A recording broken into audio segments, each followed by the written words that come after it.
Hi friends, வணக்கம். இன்னைக்கு நம்மளோட சேனல்ல ஒரு சூப்பரான ஸ்நாக்ஸ் வெரைட்டி எப்படி செய்யறதுன்னு சொல்லிட்டு உங்களோட ஷேர் பண்ணிக்க போறேன். இது வந்து பாத்தீங்கன்னா ஈவினிங் டைம்ல யாரெல்லாம் டீயோட ஒரு ஸ்நாக்ஸ் வச்சு அதுவும் காரசாரமா இருக்கணும் அந்த மாதிரி ஸ்நாக்ஸோட தான் வந்து டீயே குடிப்பாங்க. குறிப்பா என்னோட ஹஸ்பண்ட் பாத்தீங்கன்னா ஈவினிங் டைம்ல டீயோட இந்த போண்டா, பஜ்ஜி இல்லைன்னா நல்லா கிறிஸ்பியா காரசாரமா இருக்கிற வெரைட்டிஸ்லாம் அவருக்கு ரொம்ப பிடிக்கும். ஸோ இது வந்து அந்த மாதிரி நீங்கள் டீயோட சேர்த்து சாப்பிடக்கூடிய ஒரு சூப்பரான ஸ்நாக்ஸ் வெரைட்டி தான். இது வந்து ஒரு நார்த் இந்தியன் ரெசிபி. ஆக்சுவலாக அவங்க வந்து கடலை மாவில் செய்கிறதுனால இது பேசன் பாரா அப்படின்னு சொல்லுவாங்க.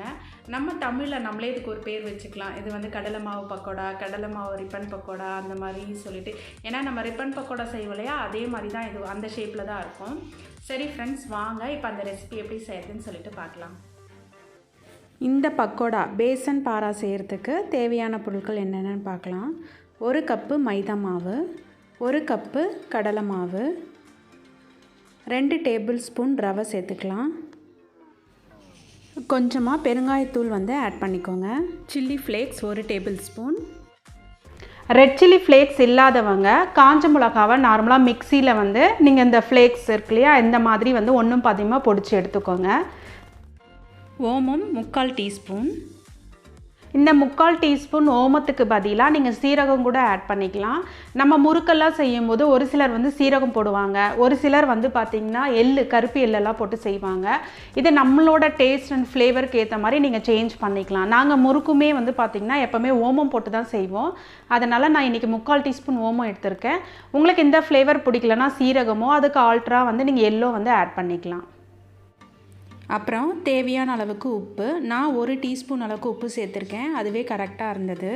ஸோ இது எல்லாத்தையும் சேர்த்த பிறகு இந்த மசாலாவை ஒரு முறை மிக்ஸ் பண்ணி விட்டுக்கலாம். அடுத்ததாக 5 டேபிள் ஸ்பூன் அளவுக்கு கடலை எண்ணெய் வந்து ஆட் பண்ணியிருக்கிறேன்.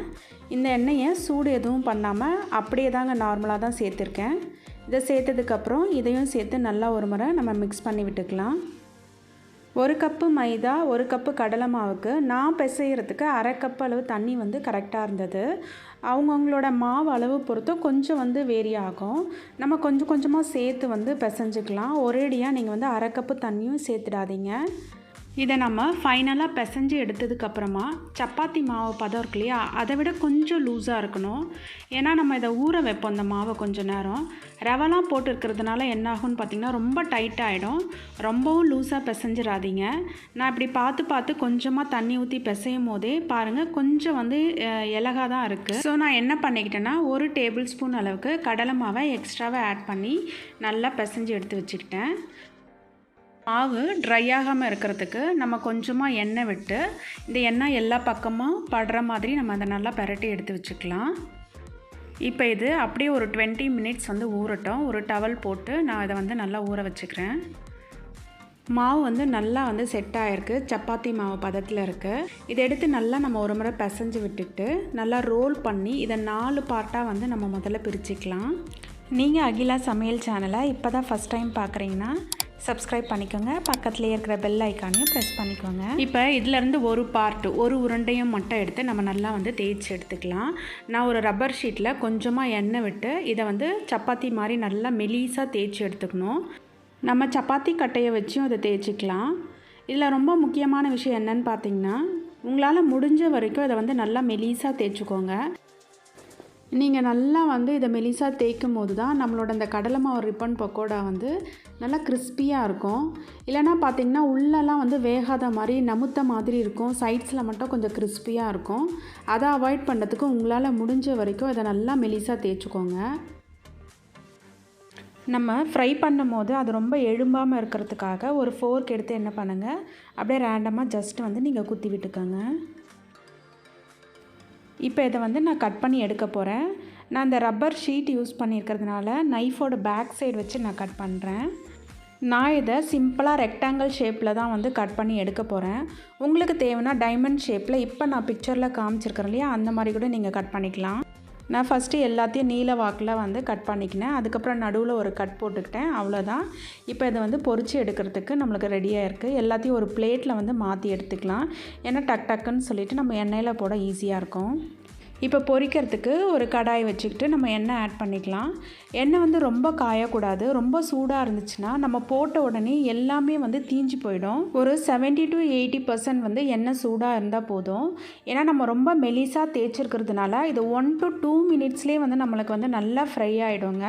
ஸோ லோ ஃப்ளேம்லேயும் வச்சுக்கோங்க. எண்ணெய் ரொம்பவும் சூடாக இருக்கக்கூடாது. அடுப்பை சிம்மில் வச்சுட்டே நம்ம இது எல்லாத்தையும் பொரித்து எடுத்துக்கலாம். ரொம்ப ஈஸியாக டக்குன்னு வந்து இது ஃப்ரை ஆகிடுங்க. உங்கள் வீட்டில் 2 பேர் இருந்தீங்கன்னா ஒருத்தர் தேய்ச்சிட்டு கட் பண்ணி கொடுத்து இன்னொருத்தர் வந்து இதை எண்ணெயில் போட்டு எடுக்கும்போது ரொம்ப சிம்பிளாக ஈஸியாக வேலை முடிஞ்சிடும். எண்ணெயில் இதை அப்படியே திருப்பி விட்டுக்கலாம். இதை போட்டுட்டு நம்ம வேறு வேலை பண்ண முடியாது. ஸோ இது பக்கத்துலேயே இருந்து தான் நம்ம வந்து இதை திருப்பி போட்டு உடனே டக்குன்னு எடுக்கிற மாதிரி இருக்கும். அவ்வளோதான், கலரெல்லாம் நல்லா சேஞ்ச் ஆகிடுச்சு. இப்போ இதை நம்ம எடுத்துடலாம். நான் எல்லாத்தையுமே பொரித்து எடுத்துட்டேன். பாருங்கள், ஒரு கப்புக்கு நல்லா நம்மளுக்கு ஒரு 1/2 கிலோ அளவுக்கு வந்திருக்கு. இதை கை வைக்கும் போதே நம்ம ஜஸ்ட்டு பார்த்திங்கன்னா கடகடான்னு நல்ல சவுண்ட் வரும். அவ்வளோ கிறிஸ்பியாக இருந்தது. நான் உடச்சி காமிக்கிறேன் பாருங்கள். ஈவினிங் டைமில் நல்லா இஞ்சி ஏலக்காய்லாம் தட்டி போட்டு டீயும் அதோட கூட இந்த ஸ்நாக்ஸும் சாப்பிட்டிங்கன்னா ரொம்ப அருமையாக இருக்கும். ட்ரை பண்ணி பாருங்கள். இந்த வீடியோ உங்களுக்கு பிடிச்சிருக்குன்னு நினைக்கிறேன். பிடிச்சிருந்துச்சின்னா லைக் பண்ணுங்கள், கமெண்ட் பண்ணுங்கள், உங்கள் ஃப்ரெண்ட்ஸோடு ஷேர் பண்ணிக்கோங்க. இந்த வீடியோவை பார்த்ததுக்கு ரொம்ப நன்றி.